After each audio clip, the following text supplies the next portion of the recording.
Oh my gosh, I'm so excited for this cafecito. You have no idea. So excited. So welcome everybody to the United Latinas Cafecito. I'm Karina Muller, one of the board members of United Latina, and I'm so thrilled to be here with my friend, colleague, entrepreneur, Latina, have it all, Lynette. And I'm so happy to be having a conversation, and for everybody in our world and membership to learn more about what you do, because I think it's so valuable, and I think your mission and your just the way you are is just amazing. So I'm so happy we were able to pull this together, and I could host you in this conversation. And like I said, everybody listening gets to learn something today, which is so exciting, and I love that. So let's hear about you. Why don't you tell us a little bit about yourself, more than me talking about how amazing you are, which I could do. It takes one to know one, Karina. So that's something I definitely have to put out there. I really appreciate all the work that you do at United Latinas, not only as a founding member of the United Latinas Chicago chapter, but what you do in front of the camera and also behind the camera, and your own business, right? Because as I mentioned, it takes one to know one. And it also takes a village, to be quite honest, right? To do this kind of work. So greetings, everyone. Lynette Correa-Velez, and I am, I wear many hats. I'll mention a few. I'm a practitioner scholar. I'm an AI tech startup mompreneur, founder and CEO of the Pagame Project, which we'll talk about momentarily. I'm the mom of a junior Olympian in track and field. Latinos represent. My son Arturo, he's 9 years old. He's super amazing. Really proud of him. I'm a wife. I'm a dog mom. Big sister, all the things. Friend. But really, what I wear on my sleeve is of course also being a first gen high school and college graduate. And so I'm happy to share momentarily on all the things. Yeah. So, I mean, why don't we start there, right? Because you and I have had a lot of these conversations. And I know I've had other cafecitos with other phenomenal Latinas that are first gen, whether it's first gen high school, whether it's first gen college, whether it's first gen, both of those, and graduate school, right? And there is this dynamic. So give us a little bit about your background, where you come from, where you grew up, all those kind of things, and how that sort of informed you throughout your career to be a first gen high school, college. For sure. So I'm the daughter of a retired master welder. My dad, Wilson Correa, and also of an essential healthcare worker in the Boston, Massachusetts medical district for 30 years. My mom, Rita. And I was born and raised in Boston, Massachusetts, oldest of 4 children, 2 younger sisters and a younger brother. And because my parents were born in Puerto Rico but raised in the Bronx, New York City, they identify as New Yorican. So represent.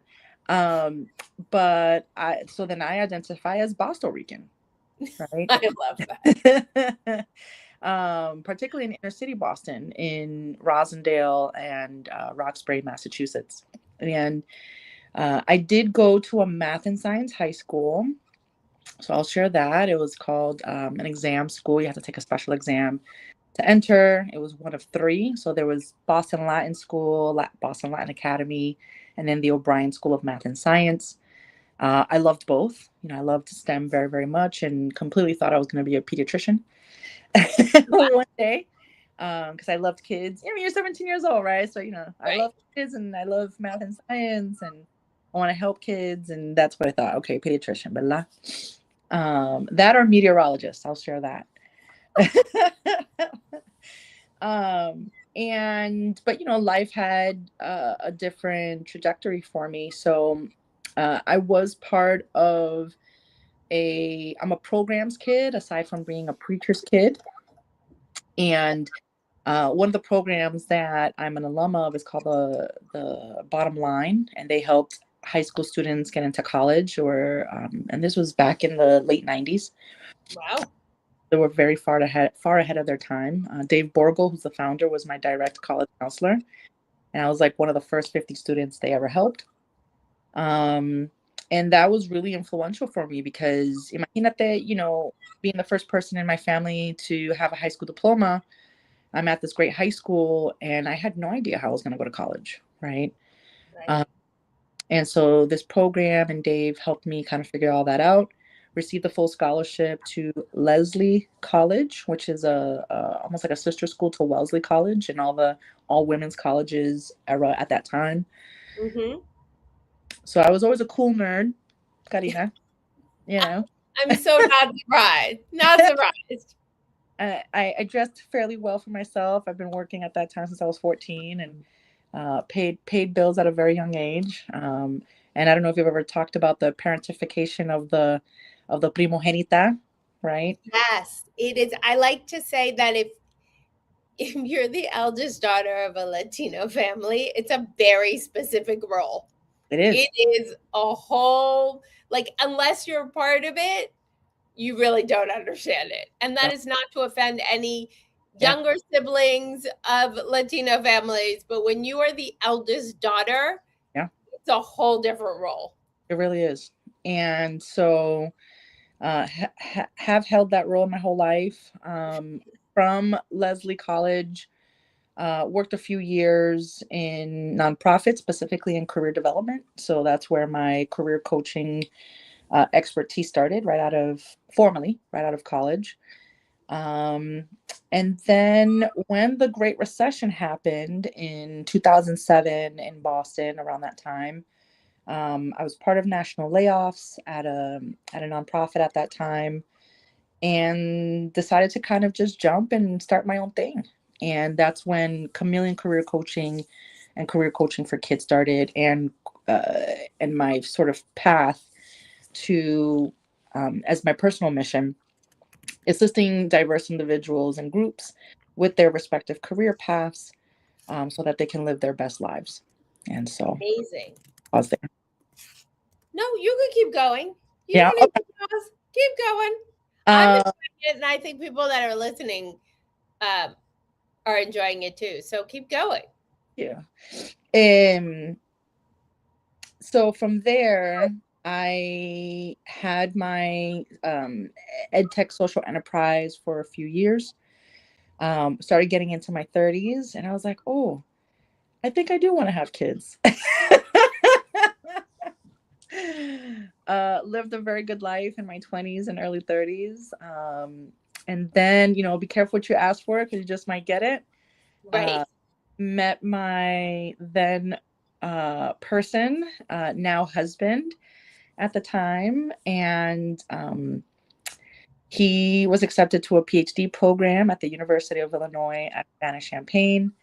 And I'm in Boston, Massachusetts. And if you know anything about Northeast people, we think we're the center of the universe, right? Which, I mean, there is a bit of a clash between a New Yorker and a Bostonian. Have to say. Right? Yes. Right. And like, what are you talking about? NYU is the best, or Columbia is the best, or Harvard is the thing, or MIT. What is this Urbana-Champaign, And he asked me to go with him at that time. And, my mama didn't raise no fool.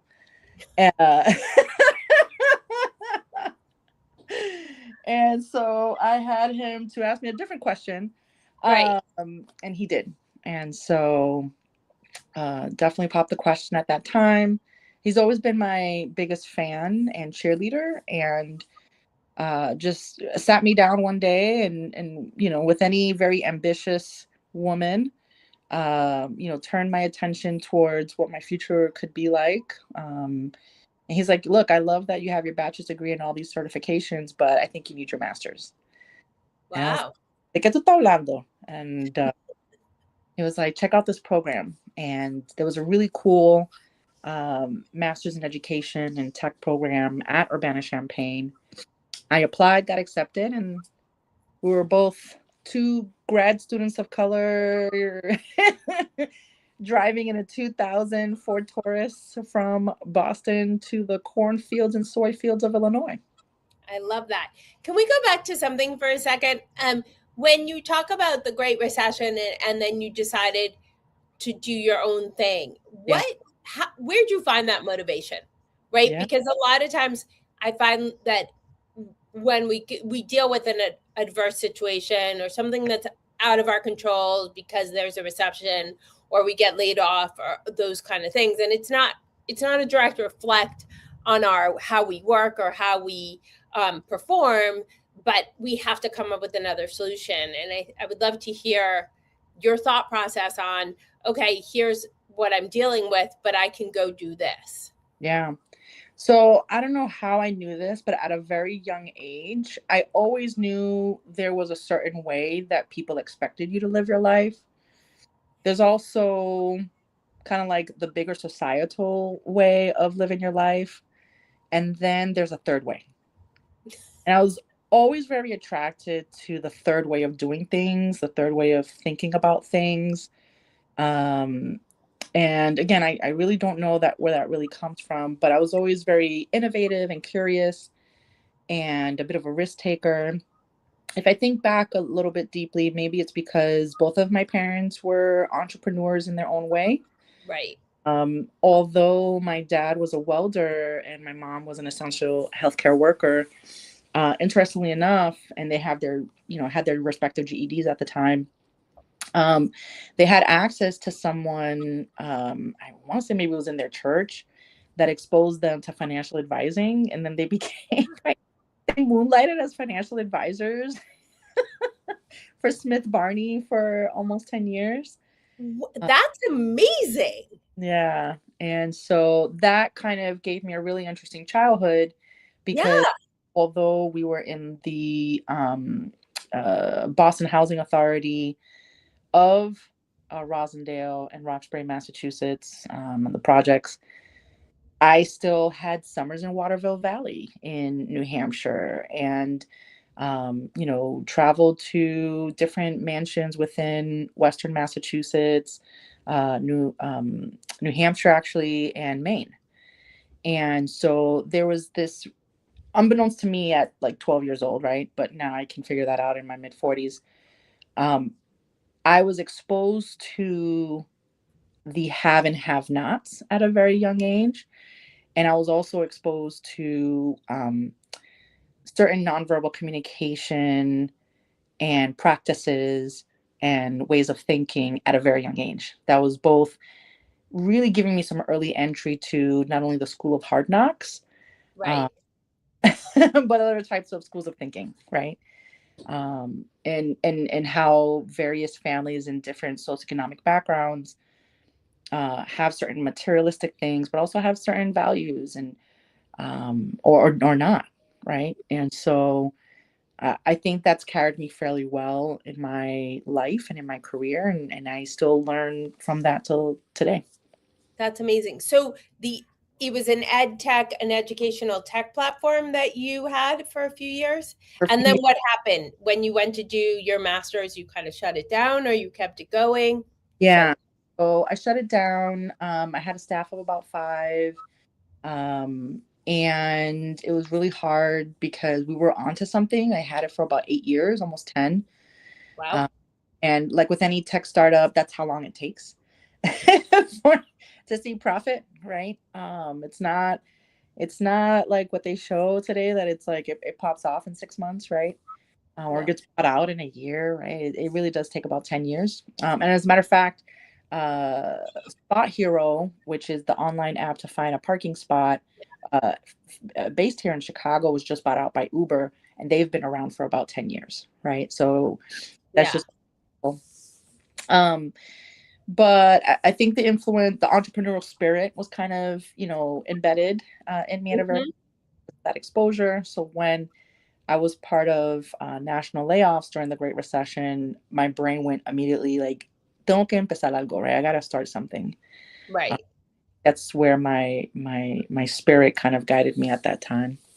That's amazing. I love that. And I think that's a great example for everybody listening to us because it's like, okay, so there could be a recession, you could get laid off, but if there's something you're really passionate about and you think you can you have the wherewithal and the stomach to be an entrepreneur, you should try it. Granted, I always say to, especially to graduate students and undergraduate students, and people in their 20s, Yeah. it's not that sexy to be an No, entrepreneur.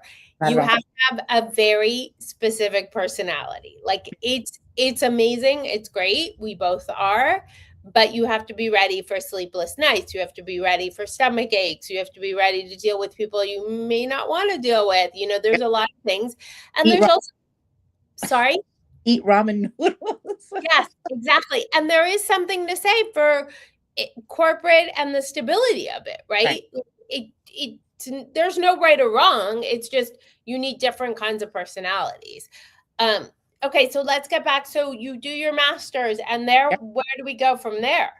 Yeah. So during that time, then we got married, had honeymoon baby. And I was like 10 months pregnant when I waddled across the stage to get my master's from Urbana-Champaign. It was interesting. And what's crazy is that our son was supposed to be born that week. But was fortunately he was always been a reasonable baby. Um, He gave you a moment to graduate. CCC, right? He didn't take away from that moment per se. I mean, he would have added to it, of course, but he let mommy and papi sort of take a breather after graduation for a couple weeks, and then he was born. He'll be 10 this year now. Wow, that's Crazy. amazing. So did you create Pagame right after your graduate degree, or did you do No. something in between? Yeah, so because I had been a career coach for many years at that point, we ended up needing to move from Urbana-Champaign to Chicago because he was part of a research project, and U of I has a research center here in Chicago by Union Station. And so we had to move, and he's from Chicago, so that was, kind of like a no-brainer.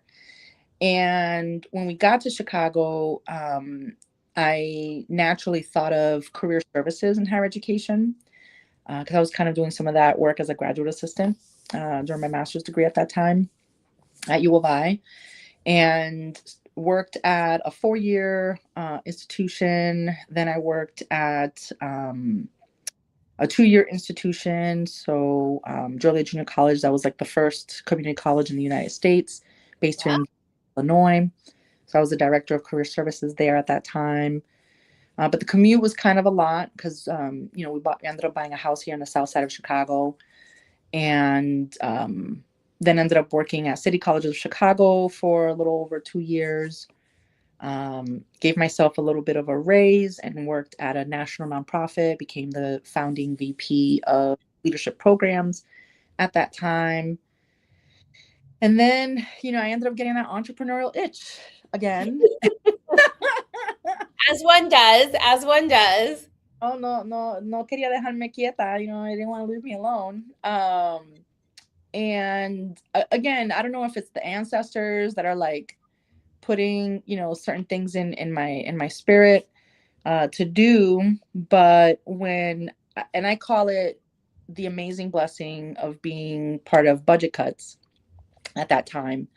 I said, okay, the universe is giving me the same lesson again, ¿verdad? What am I going to do?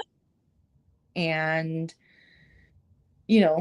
I kid you not, the next day I had thought, I was like, wow, Pagame Project. Like I just kind of like set it out without thinking it. Maybe, and again, I just think about like, wow, maybe that was the ancestors kind of like putting it in, ahí, rapidito, and it's like Pagame Project. Okay, my research during, and at this point I had done my doctoral research, so I applied and got accepted for my doctorate in DEI and education with a focus in human resource development at Urbana-Champaign. I did it for about 3 years. And unfortunately had to pause like around spring of 23 because my mom became an ancestor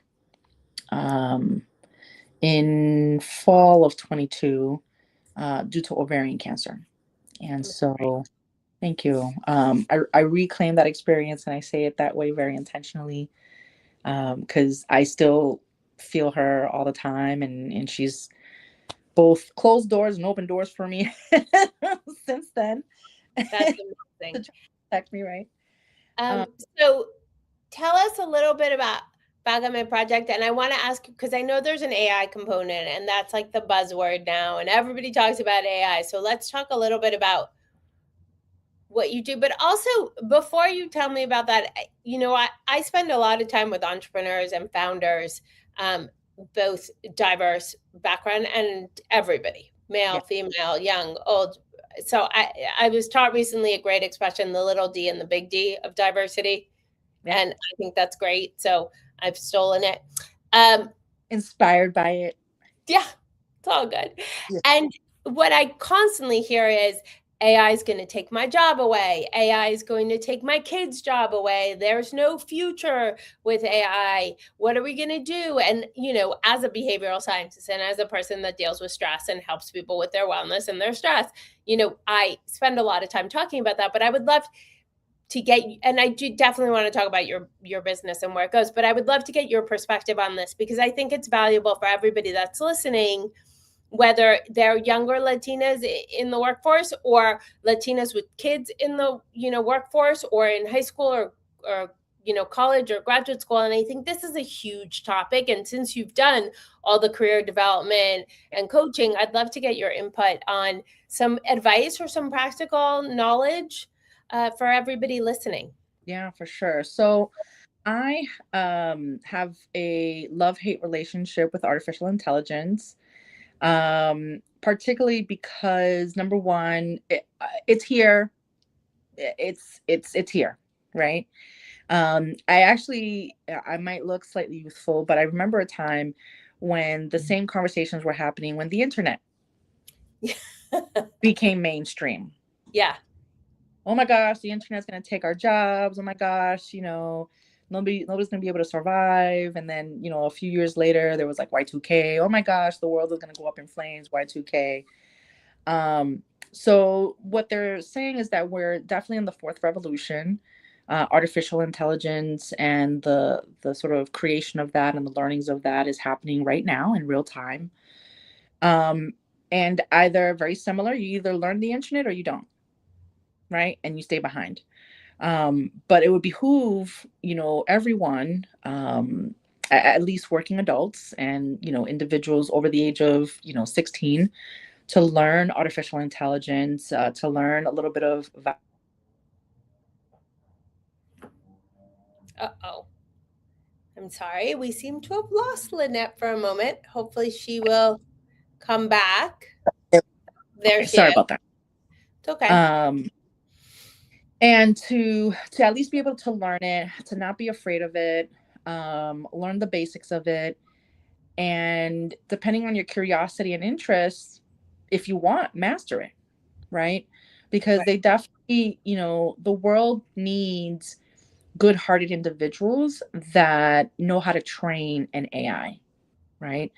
The challenge is that there are not good-hearted individuals that are training AI, that then AI is going to act accordingly, right? It's going to act in a way on whoever trains it. So if the person that's training it, and Dr. Joy Buamluini, who's an amazing expert in AI out of MIT, and she's done research about this on how at that time, and it still kind of happens now, AI has a lot of racial bias.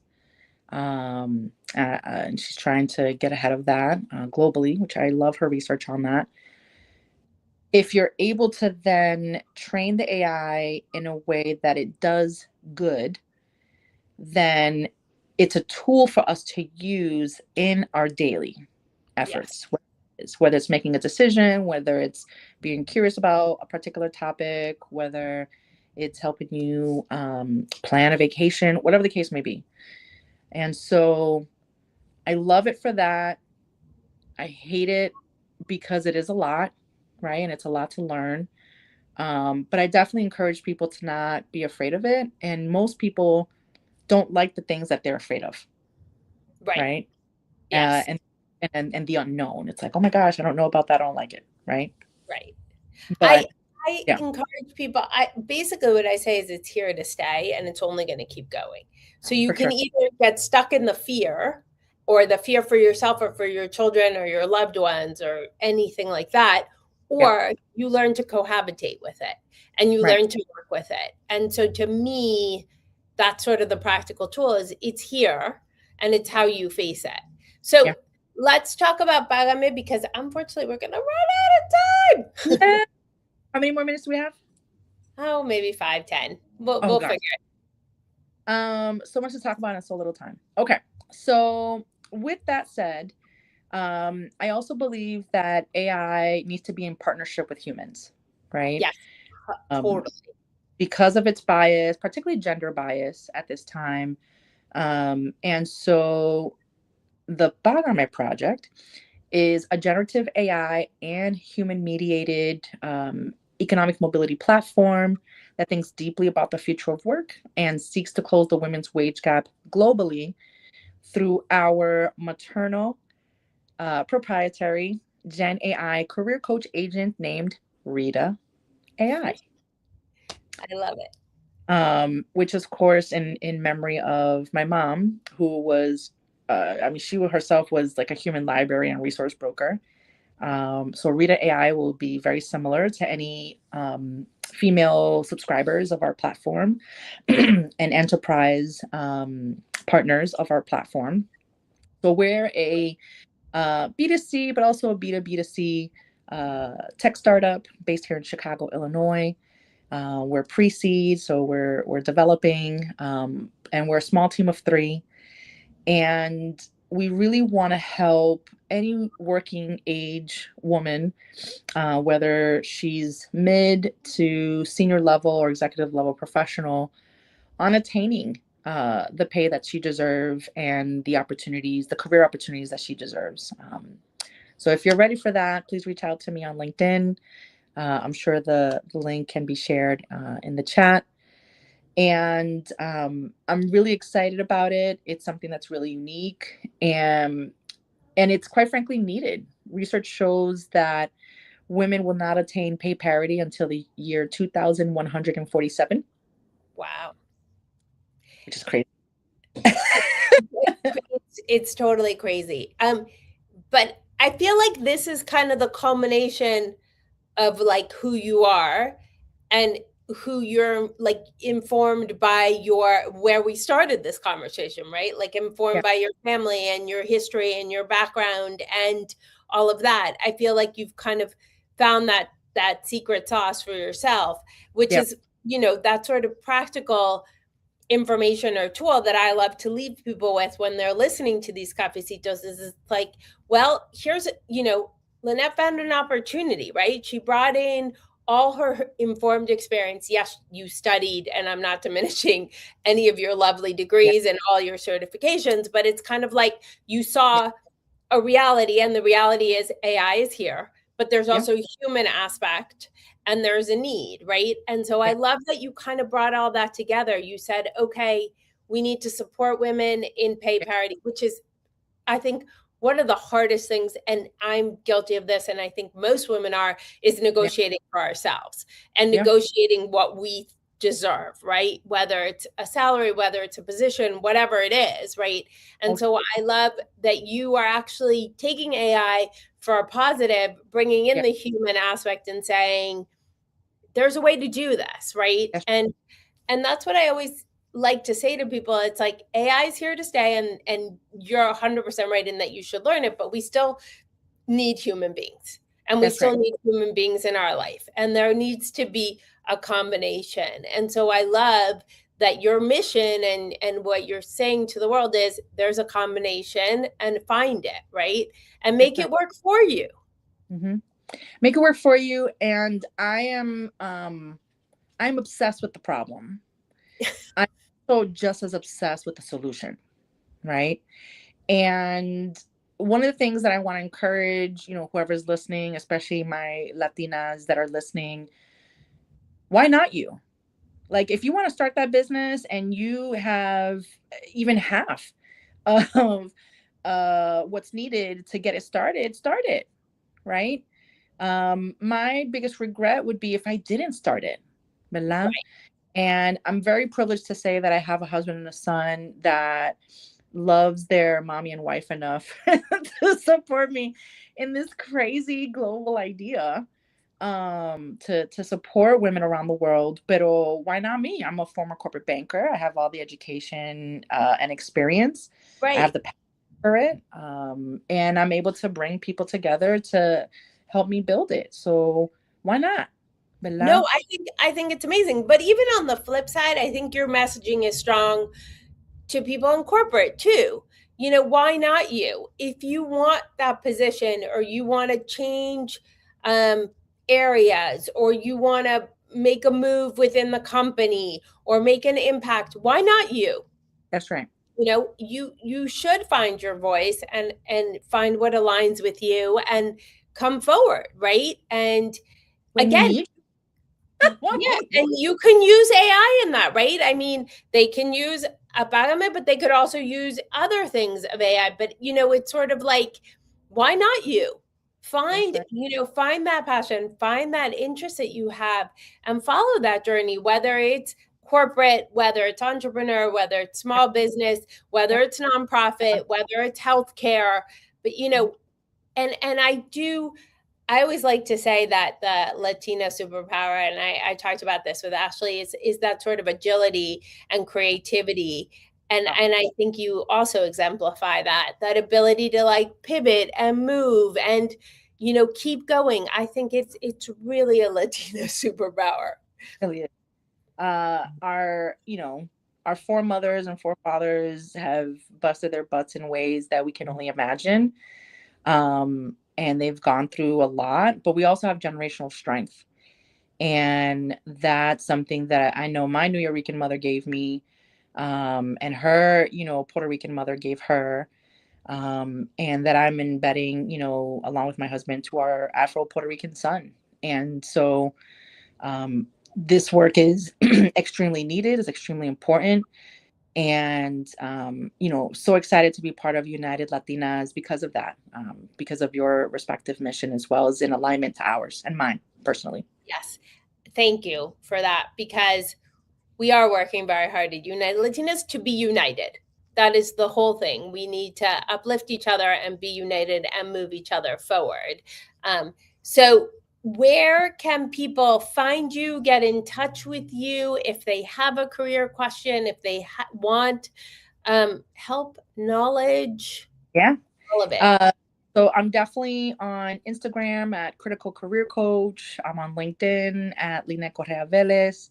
But I also have a promotion at this time, and I am looking to support 500 women nationally in the US and globally with their career needs through a mini 15-minute speed career coaching session. So if you're interested in that, please reach out to me, direct message me through LinkedIn. Happy to share that link. And it's 15 minutes for $30. Very, very quick, very easy. If you want your resume reviewed, cover letter, LinkedIn, or just a workplace challenge or supervisor challenge, happy to personally career coach you and assist you with that so that you can keep moving forward towards the career of your dreams and the life of your dreams.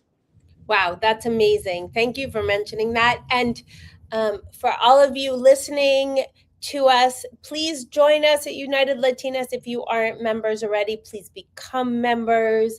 Participate with us. We have a wonderful platform in the Mighty Hub. There are incredible women like Lynette in there as part of United Latinas, and we want more and more people, more and more Latinas to join us and uplift each other together. So thank you so much for doing this with me today. I really appreciate it. I know that I could talk to you for hours, and I'm sorry that, our time is limited, but I think there's some really strong messages that we are giving everybody today listening to us. And I think it's important that they think about these things if they want to be a Latina entrepreneur, if they want to be a Latina in corporate. And AI is here. Yeah. Believe in yourself, find your path, and make AI work for you too. Yeah. Being 51% of population, we got to believe in our power, and we have it. So let's Yes. get to it. Yes. All right, my dear, you're the best. I'm so excited to see you at that United Latinas Chicago chapter event this evening. And again, thank you so much for your time. I know it's super valuable, and I will see you later. And everybody listening and participating with us, thank you so much. Take care. Thank you.